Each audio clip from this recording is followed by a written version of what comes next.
Assalamualaikum, selamat datang kembali di channel ini. Kali ini saya tidak akan meluruskan pengajaran siapapun, tapi saya ingin mengucapkan terima kasih kepada Pak Deki, Verbum Veritatis. Kenapa saya terima kasih? Karena saya mendapatkan hadiah ataupun pemberian sebenarnya ya. Beliau sudah menulis buku Surat Filemon dan saya mendapatkan satu. Itu saya sangat berterima kasih. Ini bukunya.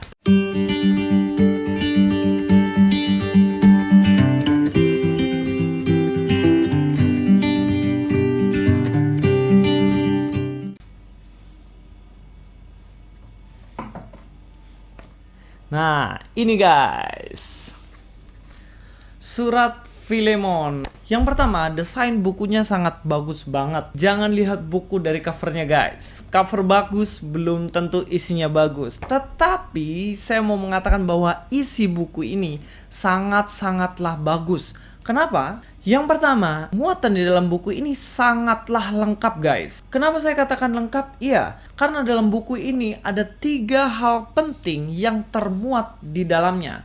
Yang pertama adalah pengantar, di mana dalam pengantar ini tidak hanya berisi mengenai siapa penulis, siapa penerima, tetapi ternyata dilampirkan juga di sini struktur dari surat Filemon ini. Sebab hal ini sangatlah penting untuk kita dapat memahami kerangka berpikir di dalam surat ini.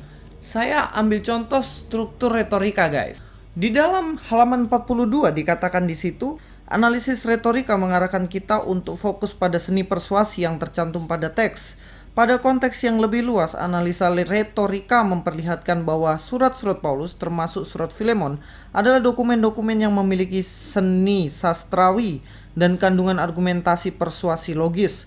Jadi sebenarnya di sini nanti kita akan memahami bagaimana kita bisa mengeksegesis keseluruhan surat di dalam kitab Filemon. Jadi pengantar ini sudah sangat lebih dari cukup karena beliau menyertakan struktur tidak hanya dari satu teolog saja tapi dari beberapa teolog. Yang kedua, yang paling penting dari buku ini yaitu eksegesis. Eksegesis yang dipakai oleh Pak Deki adalah eksegesis historikal dan gramatikal. Gramatikal adalah mengeksposisi gramatikal di dalam ayat per ayat. Dan itu bisa menunjuk pada kata per kata dan juga teks, tentunya konteks. Jika berbicara mengenai historikal, berarti memang mengenai sejarah yang terjadi pada waktu itu secara valid. Saya ambil contoh dalam halaman yang ke-80, dikatakan di situ, di dalam konstruksi kalimat Yunaninya, aku mengucap syukur kepada Allahku merupakan klausa utamanya, sedangkan senantiasa aku mengingat engkau di dalam doa-doaku merupakan klausa penjelasan terhadap klausa utamanya.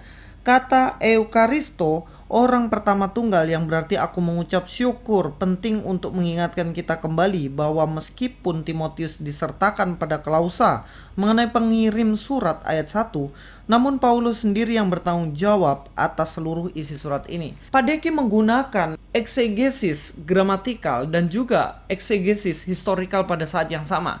Gramatikalnya adalah memakai kata Yunaninya di situ, Eukaristo, tetapi beliau juga memasukkan historikal. Ketika ia mengatakan di ayat pertama yang menulis hanya Paulus bukan Timotius, sekalipun dibicarakan juga Timotius di situ. 2 hal penting yang saya sudah katakan. Yang pertama tadi yaitu pengantar atau latar belakang dari kitab Filemon ini. Yang kedua berbicara mengenai eksegesis di dalamnya. Dan ketiga yang tidak kalah penting yaitu makna teologis yang terkandung dalam surat Filemon itu ada dalam buku ini. Saya ambil contoh dalam halaman 190. Di sini jelas dikatakan bahwa teologi dari kitab Filemon ini sebenarnya untuk menghapuskan perbudakan yang ada dengan cara tidak mengkritisi status sosial seseorang. Maksudnya gini, orang itu boleh menjadi budak, orang itu boleh menjadi tuan, tapi dalam relasi dan perlakuannya, seorang tuan tidak boleh menganggap budaknya sebagai budak. Dan seorang budak harus betul-betul menghargai, menghormati tuan. Injil Paulus memiliki kuasa transformatif tersebut tanpa harus menjungkir balikan struktur sosial yang ada. Bahkan Injil itu pula bekerja sedemikian rupa sehingga hanya dapat menghasilkan kematian bagi institusi perbudakan. Sebab di dalam Injil Paulus, orang tidak dapat memperlakukan seorang saudara sebagai budak dan bahwa perbudakan tidak kompatibel dengan iman Kristen. Inilah salah satu teologi yang dikemukakan dalam buku ini. Itulah kenapa saya bilang buku ini sangatlah lengkap.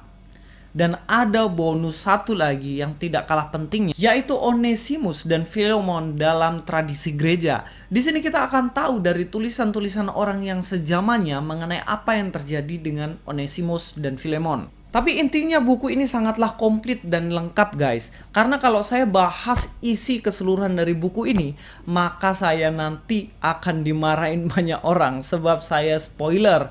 Lalu bagaimana untuk mendapatkan buku ini? Saya nggak tahu, silakan hubungi Pak Deki sendiri guys. Karena saya mendapat ini dengan cuma-cuma. Seperti Tuhan Yesus memberikan anugerahnya kepada manusia tanpa bayar apapun, saya mendapat buku ini gratis dari Pak Deki. Oleh karenanya saya mengucapkan banyak terima kasih untuk Pak Deki, Verbum Veritatis. Kiranya Tuhan pakai pelayanan apologet di YouTube dan juga dosen di dunia nyata sekaligus orang tua bagi anak-anak dan suami dari seorang istri untuk terus menjadi berkat bagi orang yang ada di sekitar. Luis Prasetyo di sini, God be with you.